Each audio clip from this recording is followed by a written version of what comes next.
Good morning class. Shri Deepchand Chaudhary महाविद्यालय से मैं आज मनोविज्ञान का जो आपका बीए सेकेंड ईयर में आपका जो टॉपिक है वो है स्ट्रेस के बारे में हम आपको पहले ही बता चुके हैं। आज हम स्ट्रेस के टाइप पढ़ेंगे, ठीक है। तो यहाँ पे हमारे सामने दो टाइप की बात की जा रही है। पहला है आघातोत्तर प्रतिबल विकार यानी कि पोस्ट ट्रॉमेटिक स्ट्रेस डिसऑर्डर, जिसको हम जानते ही है नाम से कि जब कोई घटना, पोस्ट मतलब कोई घटित हो चुकी, पोस्ट मतलब जो चीज़ घटित हो चुकी, ट्रॉमेटिक मतलब दुखद, ठीक है, जो आपको बहुत ही ज़्यादा दुख पहुंचाती है, और स्ट्रेस मतलब जिससे आपको स्ट्रेस उत्पन्न होता है, और डिसऑर्डर मतलब मानसिक बीमारी, ठीक है। तो जब कोई घटना घटित हो जाए और आप उस घटना को भूल नहीं पा रहे हैं, आपके अंदर बार बार उस घटना से जुड़ी स्मृतियाँ आपको याद आ रही हैं और आप उस स्ट्रेस से लड़ नहीं पा रहे हैं, कंटिन्यू उस स्ट्रेस के साथ बने हुए हैं, तो आपके साथ ये सारी जो चीज़ें हैं वो प्रॉब्लम क्रिएट करेंगी, ठीक है।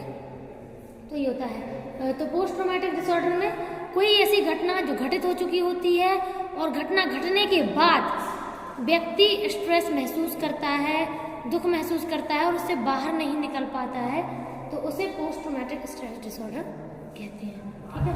सेकेंड है आपका तीव्र प्रतिबल विकार। जब किसी पर्सन को अचानक से कोई घटना से जुड़ी स्मृति याद आए और वो उस स्ट्रेस से, मतलब उस बहुत ज़्यादा स्ट्रेस उसे फील होने लगे, जैसे एकदम झटके से आना टाइप का समझ लो, ठीक है।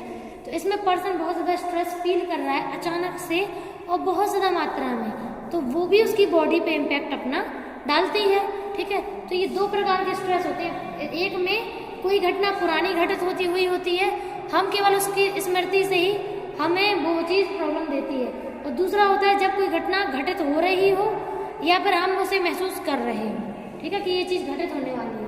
तो ये दो प्रकार के डिसऑर्डर हैं। तो पहला जो डिसऑर्डर है आपका आघातोत्तर प्रतिबल विकार, पोस्ट ट्रॉमेटिक स्ट्रेस डिसऑर्डर, इसको अपन लोग नॉर्मली ऐसे बोल सकते हैं कि यदि कोई भी स्ट्रेस बहुत ज़्यादा मात्रा में है, ठीक है, बहुत ज़्यादा उसकी जो उसकी स्ट्रेंथ है या उसकी ताकत है बहुत ज़्यादा है, तो इस प्रकार के स्ट्रेस का जो लक्षण है वो बहुत आवश्यक लक्षण होते हैं। जैसे कि मान लीजिए, जैसे किसी पर्सन ने अगर मान लीजिए बाढ़ में, भूकंप की वजह से, या हो सकता है पहाड़ फिसलने की वजह से, या सुनामी आने की वजह से, ठीक है, या कोई भी मानव द्वारा बनाई गई आपदा, जैसे किसी ने किसी का एक्सीडेंट करवा दिया, ठीक है। तो यदि कोई पर्सन किसी अदर पर्सन के साथ कुछ बुरा करे, इतना बुरा जिसमें व्यक्ति मानसिक रूप से हिल जाए, ठीक है, और दूसरा आपका, या फिर कोई नेचुरल आपका डिजास्टर, जैसे जैसे क्या बोलते हैं, भूकंप, बाढ़ हो गया आपका, सुनामी है, ठीक है। तो ये जो इतनी सारी जो चीज़ें होती हैं, यही चीज़ें आपका जो स्ट्रेस है उसको उत्पन्न आपके अंदर करती हैं। स्ट्रेस तो सभी को होता है, नॉर्मल लोगों को भी होता है, छोटी छोटी चीज़ों में, बड़ी बड़ी चीज़ों में, लेकिन वो अपने स्ट्रेस से लड़ना जानते हैं, ठीक है। प्रॉब्लम तब क्रिएट होती है जब हम अपने स्ट्रेस से लड़ नहीं पाते हैं और उसमें दलदल की तरह फंस के रह जाते हैं, ठीक है। जैसे जब किसी भी पर्सन को कोई डिसऑर्डर होता है तो वो एक दलदल की तरह ही होता है। अगर वो पर्सन उस दलदल में फंस रहा है और किसी की हेल्प नहीं मिल रही उसे, और वो खुद अपनी हेल्प खुद नहीं कर रहा है, ठीक है, तो मान के चलिए कि उसको स्ट्रेस बहुत ज़्यादा प्रॉब्लम देगा, ठीक है। तो जैसे यहाँ पे प्राकृतिक आपदाएं अपन ने देख ली, जैसे और भी आपकी हैं मैन मेड आपदाएं हैं, जैसे आग लगाना या लगना, यातायात दुर्घटना हो गया, युद्ध होना, ठीक है, बलात्कार होना, या गंभीर कोई भी स्ट्रेस आना। तो इतनी सारी जो प्रॉब्लम्स होती हैं वो सारी ये चीज़ें हमें डिसाइड करती हैं कि पर्सन का जो स्ट्रेस है उसकी मात्रा क्या होगी, ठीक है। तो ये भी है।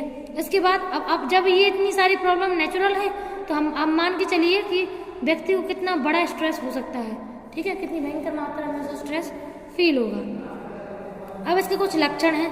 लक्षण जैसे मान लीजिए पर्सन को नींद नहीं आ रही, मतलब बहुत ही ज़्यादा, मतलब पता चला कि इंसान ना दिन में सो रहा है ना रात में सो रहा है, उसे इतना स्ट्रेस है, ठीक है। तो अब जब पर्सन बहुत दिनों और रातों तक ढंग से नहीं सोएगा तो उसको अंदर से प्रॉब्लम होना शुरू हो जाएगी, उसकी बॉडी के कई ऑर्गन डिफेक्ट होने लगेंगे, ठीक है। तो ये प्रॉब्लम हो सकती है, ठीक है।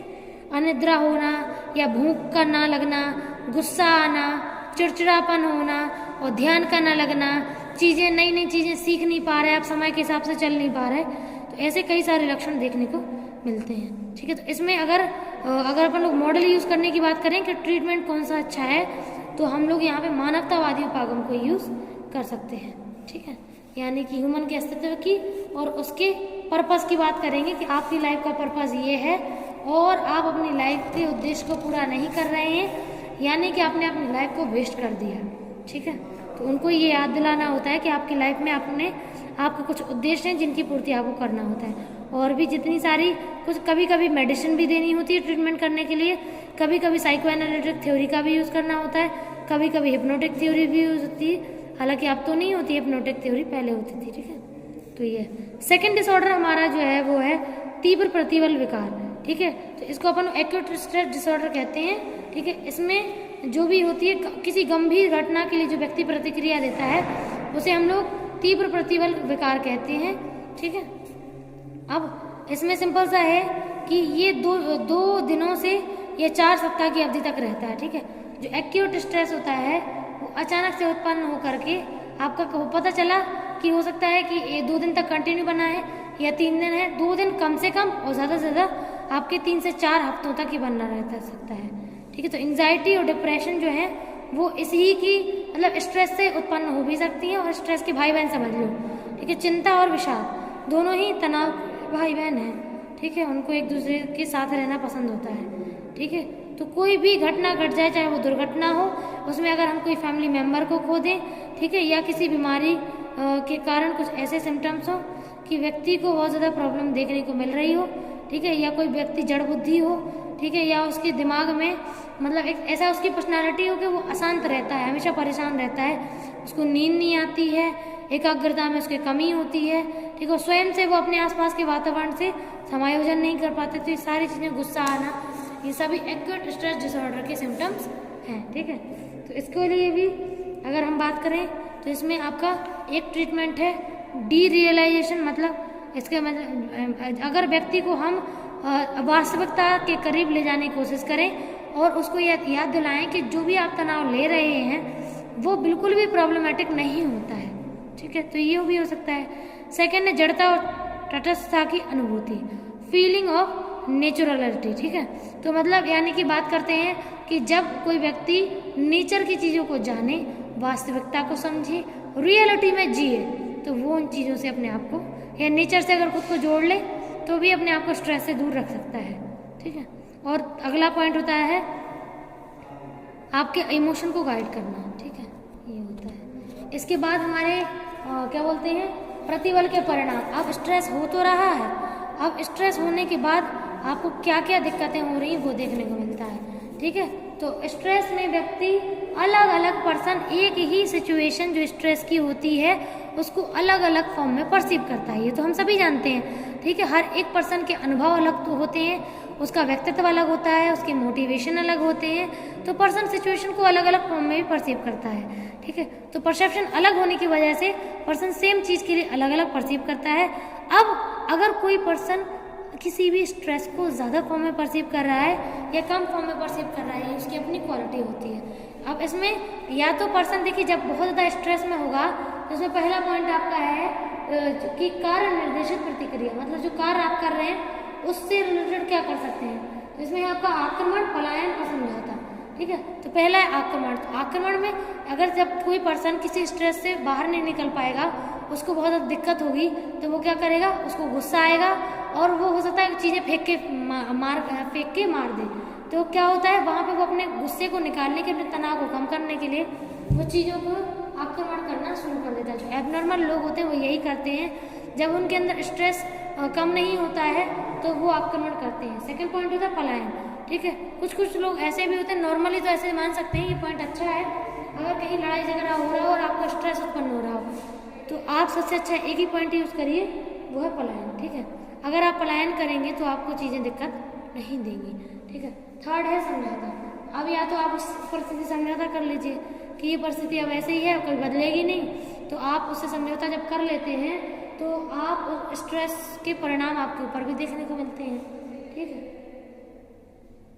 इसके बाद सेकंड पॉइंट है आपका सुरक्षा निर्देशित प्रतिक्रिया। ठीक है, तो जब कोई पर्सन सुरक्षा को लेके कोई प्रतिक्रिया देता है तो उसमें भी स्ट्रेस की काफ़ी सारी क्वालिटीज़ देखने को मिलती हैं। जैसे कि मान लीजिए पर्सन अपने आप को बचाने के लिए अपने आप मतलब ऐसे जिसमें स्ट्रेस होता है तो वो अपने आप का गलत मूल्यांकन करता है, ठीक है। वो अपने आप को परिस्थिति से कम समझता है और उसको ऐसे लगता है कि वो परिस्थिति में समायोजन नहीं कर पाएगा, ठीक है। अब इसके बाद हम बात करते हैं कि जो आपका स्ट्रेस है उससे हम लड़ें कैसे और उससे हम अपने आप को सुरक्षित कैसे रखें, ठीक है, कैसे डिफेंस मैकेनिज्म करें। तो पहला है आपका भावनाओं का संवादन, मतलब आप अपनी फीलिंग्स को गाइडेंस दीजिए, अपने कॉग्निशन थॉट के द्वारा आप उन भावनाओं को बताइए कि आपको बिल्कुल भी स्ट्रेस महसूस नहीं करना है, ये सारी चीज़ें पॉजिटिव हैं और हम उन चीज़ों को पॉजिटिव वे में लेकर अपने इमोशंस को गाइड करेंगे। सेकेंड है सकारात्मक पुनर्मूल्यांकन। अगर हम नेगेटिव से नेगेटिव सिचुएशन में भी हम अपनी किसी भी परिस्थिति को पॉजिटिव फॉर्म देना सोचते हैं और ये सोचते हैं कि अरे इसमें कुछ ना कुछ पॉजिटिव है, ये पॉजिटिव है, वो पॉजिटिव है, तो हम किस तरफ मुड़ेंगे? हम मुड़ेंगे सकारात्मक पॉइंट ऑफ व्यू की तरफ, ठीक है। तो जब हम सकारात्मक पॉइंट ऑफ व्यू की तरफ मुड़ते हैं तो हमें ज़्यादा दिक्कतें नहीं होती हैं। अगला है उत्तरदायित्व को स्वीकारना या अस्वीकारना। अब अगर कोई पर्सन स्ट्रेस में रहना पसंद करता है तो हम ये सोचते हैं कि हम उसको आपका जितना भी सिंपल सी बात है कि अगर वो उत्तरदायित्व नहीं ले रहा है तो आप उसे उत्तरदायित्व दें ताकि वो जवाबदारी भी देगा, ठीक है। अगर आप उसे धीमे धीमे नई नई चीज़ें करना सिखाएंगे, उसे स्ट्रेस से दूर रहना सिखाएंगे तो वो उन चीज़ों को करेगा भी, ठीक है। तो ऐसे अपन लोग कई तरीके से स्ट्रेस और भी तरीके होते हैं। ये 3 मेन पॉइंट, एक तो अपने फीलिंग्स को गाइडेंस दीजिए, दूसरा नेगेटिव सिचुएशन में पॉजिटिविटी ढूंढिए और तीसरा है आपका जो भी सिचुएशन है उसको एक्सेप्ट और रिजेक्ट कीजिए, ठीक है। Okay, thank you.